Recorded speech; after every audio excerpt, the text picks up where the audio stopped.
Il est 23 h à Abidjan. Bienvenue dans votre journal. Tout de suite, les titres. 72e Assemblée générale de l'ONU, la grand-messe se tient en ce moment aux États-Unis. Les enjeux mondiaux au cœur des débats qui se sont ouverts ce mardi. Le président Alassane Ouattara, qui y participe, sera à la tribune demain, mercredi. Incendie au grand marché d'Abobo, on en reparle ce soir. Le drame est survenu dans la nuit du dimanche au lundi. Le Premier ministre Amadou Gon Coulibaly a apporté ce mardi le soutien du gouvernement aux sinistrés. Et puis en Birmanie, la dirigeante Aung San Suu Kyi s'est enfin exprimée sur l'exode des Rohingyas. Elle a condamné ce mardi toutes les violations des droits de l'homme et a promis que les auteurs d'exactions seraient traduits en justice. Et je vous le disais tantôt, 72e Assemblée générale de l'ONU, la grand-messe se tient en ce moment même aux États-Unis. Les enjeux mondiaux sont au cœur des débats qui se sont ouverts ce mardi. Le président Alassane Ouattara, qui y participe, sera lui à la tribune demain, mercredi. Et quelques heures avant l'ouverture du débat de la 72e Assemblée générale de l'ONU, le président Alassane Ouattara a pris part lundi au sommet Japon, pays africain, membre non permanent du Conseil de sécurité des Nations Unies. La coopération bilatérale, mais également la lutte contre le terrorisme étaient au cœur des échanges. À Ouattouré.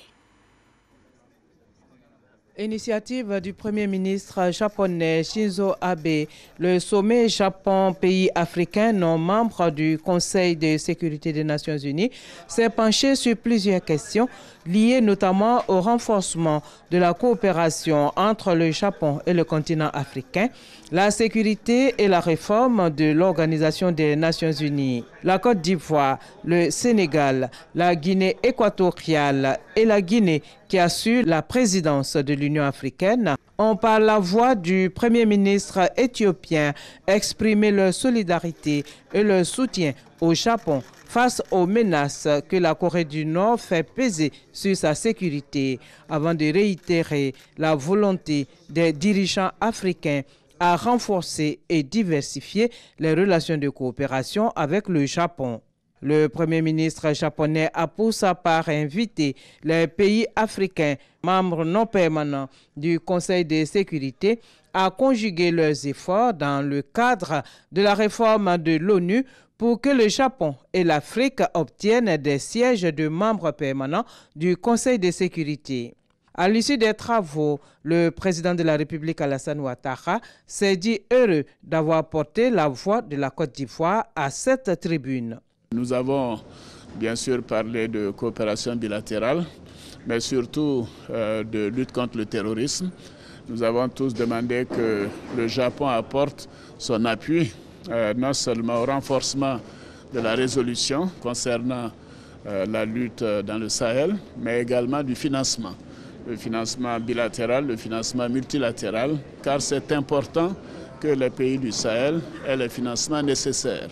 En plus de cela, nous avons parlé de la menace concernant la Corée du Nord et qu'il était important que des sanctions soient prises. Nous sommes le pays du président Félix Houphouët-Boigny. Nous voulons qu'il y ait d'abord le dialogue et que tous les pays du Conseil de sécurité soient associés à ce travail. La Côte d'Ivoire, élue le 2 juin 2017 pour la 3e fois membre non permanent du Conseil de sécurité des Nations Unies, va siéger pour la période 2018 à 2019 avec un autre pays africain, la Guinée équatoriale. Et toujours aux États-Unis, le président de la République Alassane Ouattara a échangé ce mardi avec le président du Conseil européen, Donald Tusk, en marge donc de la cérémonie d'ouverture du débat général de la 72e Assemblée générale des Nations Unies. Au menu de la rencontre, l'organisation pratique du sommet Afrique-Union européenne prévu pour se tenir ici même à Abidjan les 28 et 29 novembre prochains. Retour à Abidjan, incendie du grand marché d'Abobo, on en parle encore ce soir. Le drame est survenu, vous en souvenez certainement, dans la nuit du dimanche au lundi. Eh bien, le Premier ministre Amadou Gon Coulibaly a apporté ce mardi le soutien du gouvernement aux sinistrés. Herman Guivé. Voici tout ce qui reste du marché central d'Abobo 24 heures après le passage du feu. Des débris encore fumants, des légumes lessivés par les flammes, de la cendre en abondance, de la toiture et des bâtiments rongés par la virulence du feu. C'est ce paysage de désolation qui s'offre au regard du Premier ministre Amadou Gon Coulibaly et de la délégation qui l'accompagne. Les flammes n'ont pas marchandé avec les lieux, elles ont tout emporté sur leur passage. Sur les vestiges de ce qui tenait lieu de marché central de la commune d'Abobo, la visite du Premier ministre se poursuit. Les regards des commerçants en disent long sur la valeur du préjudice subi. Plusieurs mois d'économie partis en fumée, avec comme verdict un sentiment d'impuissance. Des victimes qui ont besoin d'aide et d'assistance. Je suis donc ici au nom du président de la République et au nom du gouvernement pour venir donc témoigner notre solidarité donc à toutes les commerçantes et à tous les commerçants d'Abobo, leur dire que le gouvernement donc est à leur côté et que cette situation, nous en mesurons donc clairement donc l'ampleur. C'est une question d'urgence à laquelle nous allons faire face. C'est une restructuration donc complète donc du marché qu'il faudra réaliser et on verra donc avec les services techniques et le ministère du Commerce donc de manière précise quelle est la nature des travaux à faire. Mais en visitant, on sent que même la structure donc, qui a été l'objet d'agressions fortes par les flammes est une structure aujourd'hui, je ne suis pas sûr qu'il puisse tenir donc, dans le temps. Le Premier ministre Amadou Gon Coulibaly a ensuite échangé avec les commerçants sinistrés au centre culturel de la commune, félicitant toutes les forces de sécurité dont les contributions ont permis de venir à bout. Des flammes, des dispositions seront prises pour désengorger le marché central et éviter les risques d'incendie. Après quoi, Amadou Gon Coulibaly a fait cette annonce. Cela fait trop de marchés qui brûlent dans notre pays, tant à Abidjan qu'à l'intérieur du pays. Il est important que le ministère du Commerce et les différentes communes de notre pays se penchent sur cette question. Nous devons nous-mêmes faire preuve de plus en plus d'efficacité, de discipline, pour que nos marchés soient structurés de telle sorte que les activités puissent être menées en toute sécurité. Ceux qui devront être recasés après la réhabilitation et qui étaient initialement présents sur ce marché, mais le seront gratuitement. La somme de 30 millions de francs CFA, don de compassion du chef de l'État, Alassane Ouattara, a été offert aux commerçants sinistrés. Construit en 1986 pour 1500 places, 6000 personnes occupent ce marché. 2000 parmi elles ont été directement touchées par le sinistre. Une délégation du Fonds monétaire international séjourne en ce moment en Côte d'Ivoire, ce dans le cadre d'une mission d'évaluation des performances de notre pays. Lancée ce mardi au plateau, la mission va se poursuivre jusqu'au 3 octobre. On en sait davantage avec Jean-Jacques Kwameala. Cette mission du Fonds monétaire international FMI s'inscrit dans le cadre de la deuxième revue du programme économique et financier période 2016-2019. Objectif, accompagner la Côte d'Ivoire dans la mise en œuvre du PND, Plan national de développement. Cette mission fait suite à la première du 22 mars au 6 avril 2017. Selon le ministre de l'économie et des finances et le chef de mission du FMI, la mission va passer en revue les différents critères de performance définis conjointement au regard des évolutions de l'économie ivoirienne. Il s'agira pour les deux parties d'échanger essentiellement sur les points ci-après. Le cadrage macroéconomique avec la nécessité d'arrêter un taux de croissance conscientiel pour 2017 et à moyen terme. 2. Le cadrage budgétaire, notamment l'impact des revendications sociales et la maîtrise des risques budgétaires liés au partenariat public-privé. 3. La surveillance de l'endettement et plus principalement la dette des entreprises publiques. 4. La question de l'équilibre financier du secteur de l'énergie. Et enfin, la stabilité du système financier. Sur chacun de ces points, les propositions de l'État de Côte d'Ivoire ont déjà été transmises à l'équipe du FMI et pourront être améliorées lors des séances de travail. Pour rappel, le Conseil d'administration du Fonds monétaire international a approuvé en décembre 2016 deux accords au titre de la facilité élargie des crédits et le mécanisme élargi des crédits en faveur de la Côte d'Ivoire, montant environ 329 milliards de francs CFA. On poursuit en images avec la 4e rencontre sectorielle État-secteur privé. Le comité de concertation a procédé ce mardi au lancement des activités du comité scientifique, un comité composé d'acteurs du secteur privé et de membres de ministères techniques. L'avenir de l'agriculture en Côte d'Ivoire au cœur des débats pour cette 4e édition.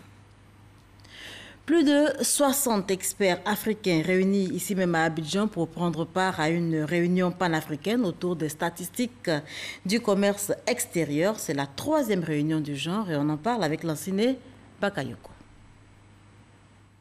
Les statistiques constituent un outil essentiel pour une planification cohérente du développement. Elles fournissent aux décideurs des informations pertinentes nécessaires à la prise de décision. Malgré l'importance des statistiques, le constat reste amer pour le continent africain. En effet, l'analyse des flux commerciaux de la plupart des pays africains permet de comprendre que les statistiques sont soit inexistantes, rares ou peu fiables. Cette situation cause de nombreuses difficultés dans le suivi de la mise en œuvre des différentes politiques publiques et même dans l'orientation de la politique économique. Le problème, la Banque africaine de développement l'a identifié. Les données du commerce extérieur sont devenues tellement massives que nos serveurs traditionnels ne peuvent plus les contenir. Leur capacité est parfois dépassée et nous évoluons de plus en plus vers un stockage dans les nuages. Des problèmes logistiques qui appellent évidemment des financements importants. Face aux enjeux, l'Union africaine entend prendre les devants. L'Union africaine a décidé de donner à l'Afrique toute sa souveraineté en matière statistique. Dans cette perspective, elle est actuellement en train de doter le continent africain du StatAfrique, à l'instar d'Eurostat en Europe, et d'un centre panafricain de formation en statistique. Avec tous ces projets, la Côte d'Ivoire espère améliorer ses performances en matière de production statistique. À fin 2016, les exportations ivoiriennes vers le reste du monde s'élevaient à 6 404 milliards. Quant aux importations, elles se sont établies à 5 088 milliards de francs CFA. Et on poursuit avec ce communiqué émanant du ministère de l'Intérieur et de la Sécurité. Le ministre de l'Intérieur et de la Sécurité porte à la connaissance des candidats au concours direct de recrutement d'élèves sous-officiers de police, session 2017, que les épreuves écrites se dérouleront le samedi 23 et le dimanche 24 septembre 2017 dans les centres suivants. École régionale de Trècheville, groupe scolaire Avenue 8 face au lycée moderne de Trècheville et École nationale de police. Les répartitions dans les centres peuvent être consultées à l'École nationale de la police à partir du mercredi 20 septembre 2017. Par ailleurs, les candidats devront se munir de leur carte ou attestation d'identité et de la quittance de l'inscription. Les cellulaires portables sont strictement interdits dans les centres. Je propose à présent d'écouter la déclaration produite par les COGES et le comité de gestion des établissements scolaires. C'est une communication pour faire la lumière sur l'usage des cotisations levées dans les écoles. L'Assemblée générale, organe suprême et délibératif du COGES, décide des mécanismes de mobilisation des ressources humaines, matérielles et financières, fixe les montants des cotisations exceptionnelles. Ces levées de cotisations servent à la réalisation des activités telles que définies par l'article 3, d'aider à l'entretien des bâtiments, des équipements et à la sauvegarde du patrimoine, d'apporter un appui aux activités pédagogiques et de la vie scolaire, de recouvrer et de gérer toutes les ressources financières de l'établissement, autres que le budget de l'État, de construction de latrines, de payer le personnel d'appoint, de réaliser des activités génératrices de revenus, d'améliorer les résultats scolaires de nos élèves, pour ne citer que cela. Ces levées de cotisations servent bel et bien au bon fonctionnement de nos écoles. C'est pourquoi nous, coordination, dénonçons ces allégations mensongères de cotisations excessives et condamnons avec vigueur les actes de violence perpétrés dans nos établissements. La municipalité d'Atekoubé fait des heureux en cette rentrée des classes. Ce sont 1000 kits scolaires qui ont été offerts aux élèves par le conseil municipal. Citation. Un outil d'apprentissage entre les mains de ces élèves. Un soulagement, un bonheur qui se lit sur les visages des parents. Ce, grâce au maire d'Atekoubé et son conseil municipal qui offre 1000 kits scolaires à 1000 enfants des classes de CP1 de sa commune. Ces élèves proviennent de 46 établissements. On est tellement contents. On a au moins beaucoup d'enfants. On ne sait pas comment il faut gagner les prêts scolaires pour s'occuper des enfants. Aujourd'hui, on remercie le maire. Cela va nous enlever vraiment des épines du pied. Dans la mesure où les temps sont très difficiles pour nous les parents, si quand même on a des enfants qu'on peut quand même essayer de gérer avec ces kits-là, ça nous arrête. Cette cérémonie, initiée par la municipalité, rentre dans le cadre de la rentrée scolaire. Au travers de ce don, le maire veut lutter contre l'échec scolaire et se montrer solidaire des parents d'élèves. C'est la rentrée dans la commune famille et nous avons voulu démontrer notre solidarité et le sens du partage en allumant 1000 lumières. 1000 enfants, 1000 kits pour soutenir les familles les plus démunies. Et surtout, continuer notre politique de lutte contre l'échec scolaire qui a commencé par la réhabilitation des écoles, l'équipement des écoles en table-banc. Mais aujourd'hui, nous avons besoin d'accompagner les familles qui sont en difficulté par des prises en charge, par des soutiens pédagogiques, que les enfants qui sont l'avenir de notre cité, l'avenir de notre commune, puissent avoir à travers l'école une véritable rampe de lancement social. Composé de sacs, de livres, de cahiers, d'ardoises et bien d'autres articles, ce don s'élève à plus de 7 millions de francs CFA. L'autorité de régulation des télécommunications de Côte d'Ivoire, ARTCI, vient d'initier une formation au profit des responsables du secteur public intervenant dans le traitement des données à caractère personnel. Il s'agit de permettre à ces acteurs de maîtriser la loi régissant la sécurisation des données. Abou Sanogo pour en savoir davantage. La Côte d'Ivoire a adopté depuis 2013 une loi relative à la protection des données à caractère personnel. Aujourd'hui, la RTCI, l'autorité de régulation des télécommunications en Côte d'Ivoire, s'assure de son application. Et il s'agit de sensibiliser les responsables en charge du traitement des données personnelles de l'administration publique à se conformer à cette exigence. L'administration manipule beaucoup les données. Lorsque vous allez par exemple à un état civil, on vous demande un certain nombre d'informations.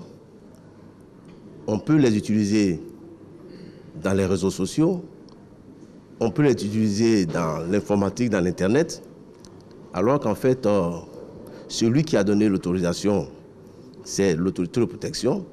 Est-ce que ces personnes-là, ces entreprises-là ou cette administration en a vraiment eu l'autorisation de l'autorité de protection? Je peux vous dire oui et non. Si c'est non, alors ce serait une faute.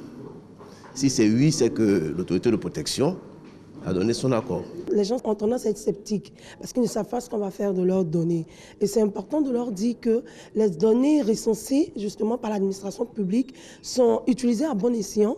Et puis tout se fait justement dans le but de protéger les informations que les administrations reçoivent. L'administration ivoirienne se modernise, mais il faut également faire face au problème des cyberattaques. Cette rencontre a été également une plateforme d'échange et de partage d'expériences pour les panélistes venus des ministères, de l'administration publique et des collectivités territoriales. La société civile appelle à un changement de mentalité pour atteindre les ODD. Ce sont les objectifs de développement durable. La société civile qui fait donc de la sensibilisation pour arriver à ces fins. Fidèle Aigné, Serge Collet. Réduire les inégalités entre les couches sociales dans les pays et permettre à tous d'avoir accès à des soins et à une éducation de qualité. Ce sont là quelques objectifs du programme universel de développement baptisé ODD. Les ODD, entendez, Objectifs du développement durable, remplacent les OMD, les objectifs du millénaire pour le développement.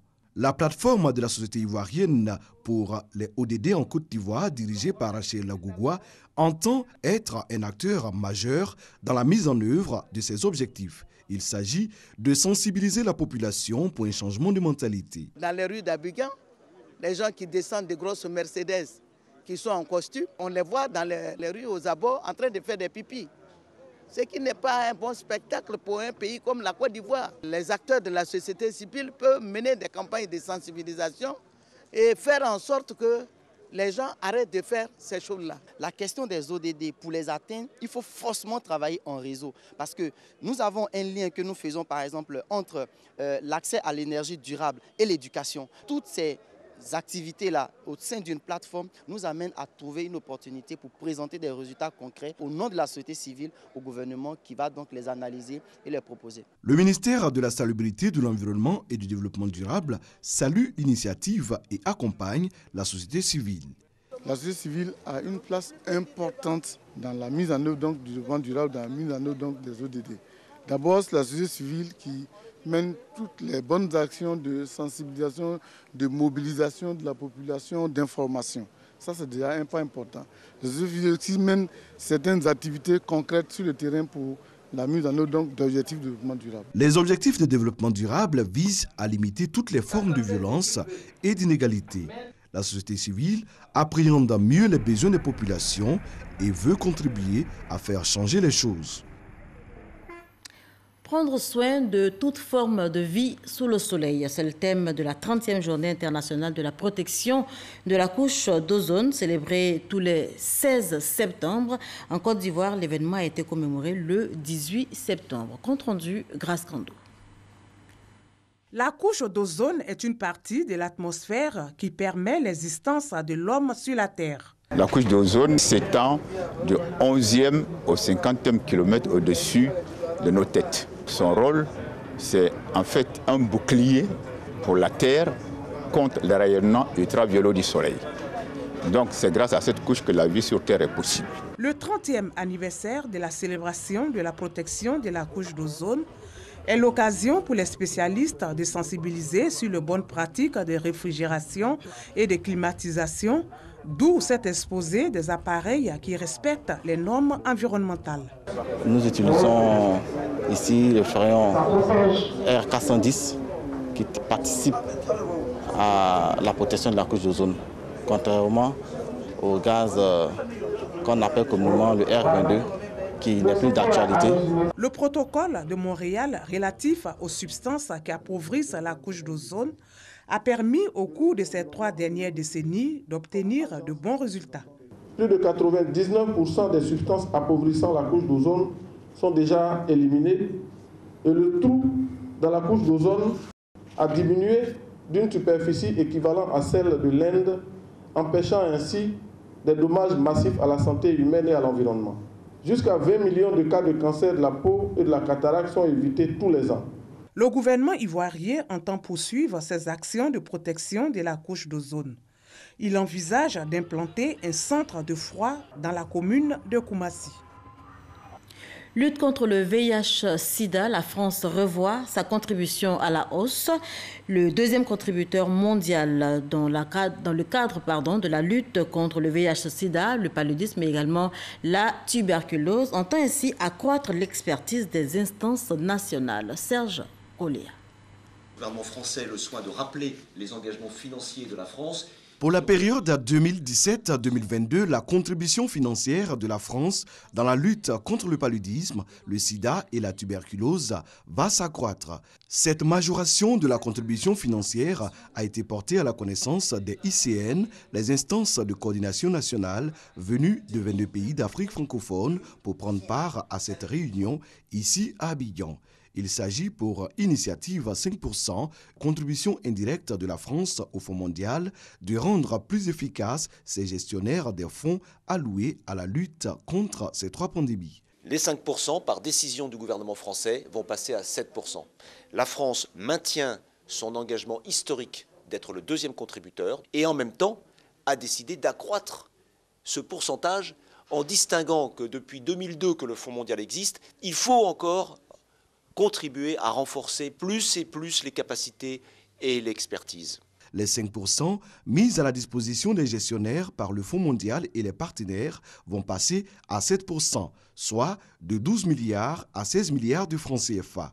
Une décision qui devrait améliorer la lutte contre le sida, le paludisme et la tuberculose et surtout renforcer le système de santé dans les pays francophones. Pour nous, c'est très important. Nous pourrons alimenter aussi des stratégies certainement du Fonds mondial qui seront adoptées parce qu'il y a eu un renouvellement de stratégie et nous voulons que ces instances à Genève prennent en compte la réalité, les besoins qui sont identifiés au niveau des pays. Cet atelier régional initié par le Fonds mondial et l'initiative 5% est une première depuis 10 ans.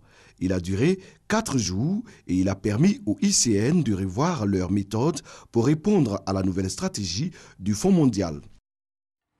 Les personnes du troisième âge célébrées à l'occasion de la 4e édition de la retraite active. L'événement va se dérouler très bientôt, ce sera le 28 septembre prochain. Mais avant, on en parle avec Patricia Omou-Etia. Après une vie active déjà bien remplie, nombreux sont ceux qui aspirent à se maintenir dans une bonne forme intellectuelle et physique tout en bâtissant de nouveaux projets. J'ai été convoqué aujourd'hui pour déposer les dossiers pour les formalités et pour être payé dans une semaine. C'est tout l'intérêt que le FIDRA, le Fonds international pour le développement de la retraite active, porte aux personnes du troisième âge, les célébrer et les honorer.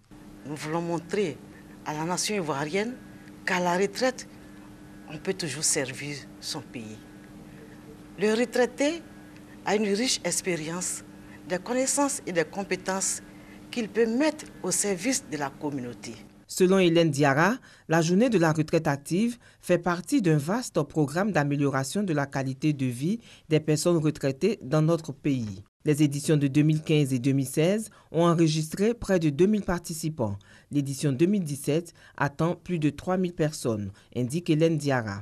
C'est sous le thème « Préparer et soutenir la retraite active » que les personnes du troisième âge seront célébrées le 28 septembre 2017 au Palais de la Culture.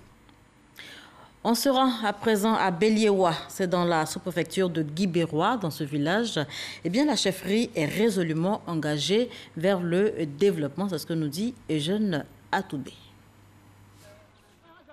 Dernier jour des festivités de l'Ennemi 2017, les journées socio-culturelles du village de Beliewa, dans le canton de Ri, sous-préfecture de Guibérois.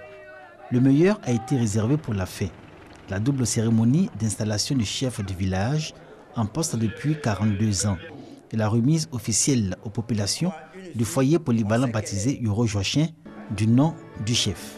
C'est à travers ce foyer que les jeunes vont commencer à se retrouver et construire et parler de développement. Il a eu la sympathie de tout un peuple. Ça, c'est un exemple à suivre pour nos autres départements. Le foyer polyvalent de Beliewa ou espace Yoro Joachim, un vœu vieux de plusieurs années et aujourd'hui comblé.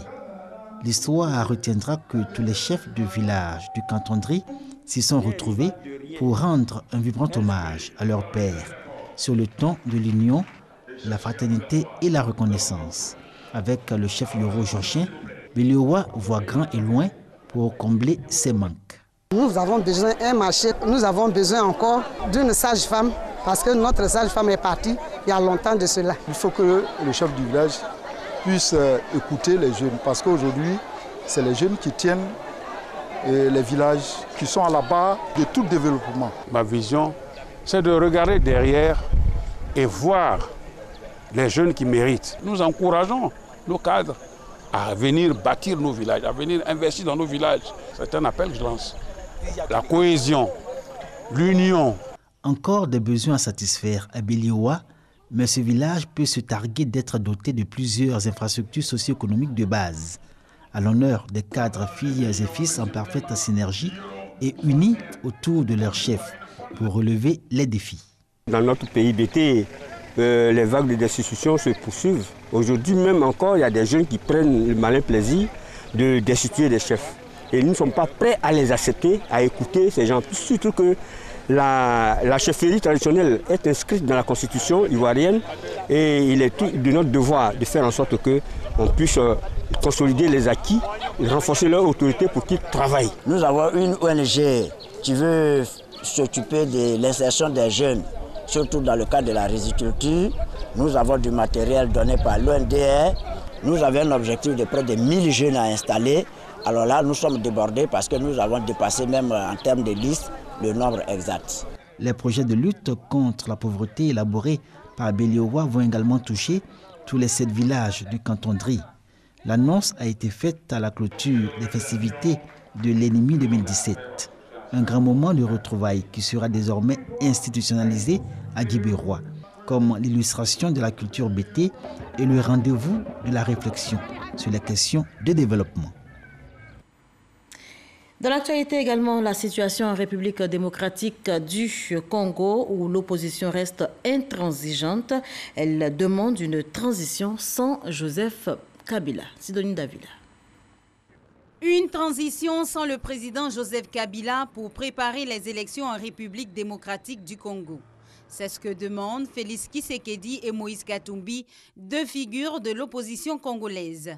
Dans un communiqué co-signé lundi, les deux opposants pointent la responsabilité de Joseph Kabila dans le non-respect de la Constitution et de l'accord du 31 décembre 2016 qui prévoit des élections d'ici décembre 2017. Pour prévenir le vide juridique et le chaos dans la perspective de la non-tenue des élections le 31 décembre 2017 au plus tard, les deux leaders du rassemblement de l'opposition écrivent. Nous exigeons une transition sans M. Kabila, devenu illégal et illégitime. Félix Tshisekedi et Moïse Katumbi ajoutent que cette transition sera conduite par des personnalités éminentes consensuelles chargées de préparer les élections démocratiques, libres, transparentes et paisibles. En outre, les deux signataires rejettent d'avance tout projet de référendum constitutionnel qui modifierait la Constitution sur la question du nombre et de la durée du mandat du président de la République. On se rend en Birmanie pour poursuivre. La dirigeante Aung San Suu Kyi s'est enfin exprimée sur l'exode des Rohingyas. Elle a condamné ce mardi toutes les violations des droits de l'homme et a promis que les auteurs d'exactions seraient traduits en justice. La dirigeante birmane nie que l'armée de son pays mène des opérations contre les zones habitées par la minorité musulmane. Notez que le flot des réfugiés déjà est passé à plus de 4000 et ne tarit pas. Le Mexique, frappé par un séisme ce mardi, le sud du pays et la capitale ont été violemment touchés. Le bilan est lourd, on enregistre des dizaines de morts et les secours s'activent en ce moment même pour tenter de retrouver des survivants dans les décombres. Ici à Abidjan, un sujet plus reluisant, la Miss Côte d'Ivoire a reçu sa voiture. Elle a désormais donc son véhicule. La cérémonie de remise a eu lieu à Marcory en zone 3. Issaïo. Au nombre des cadeaux que la Miss Côte d'Ivoire 2017 devait recevoir après sa victoire, figurait en bonne place une voiture. C'est désormais chose faite. Elle vient de la recevoir des mains du partenaire. Je suis très heureuse, la voiture est vraiment magnifique et je promets d'en prendre soin et de donner le meilleur de moi-même pendant mon mandat. Le président du comité Miss Côte d'Ivoire, commissaire et le partenaire sont heureux du respect des engagements pris dans le cadre de leur partenariat. Je suis très satisfait parce que ATC Comme Afrique a promis une voiture à Miss Côte d'Ivoire et ce soir, effectivement, elle vient de recevoir son véhicule, vous avez vu les clés, et elle va repartir tout à l'heure avec son véhicule. Un partenariat avec la Miss Côte d'Ivoire de ce nouveau modèle, ça nous fait un plaisir que la Miss, qui est l'ambassadrice de notre pays, puisse rouler dans ce véhicule. C'est le 3 juin dernier que Mandialia Bani a été élue Miss Côte d'Ivoire. La reine de la beauté ivoirienne va garder sa couronne pendant 1 an. Voilà, chose promise, chose due. Merci de nous avoir suivis.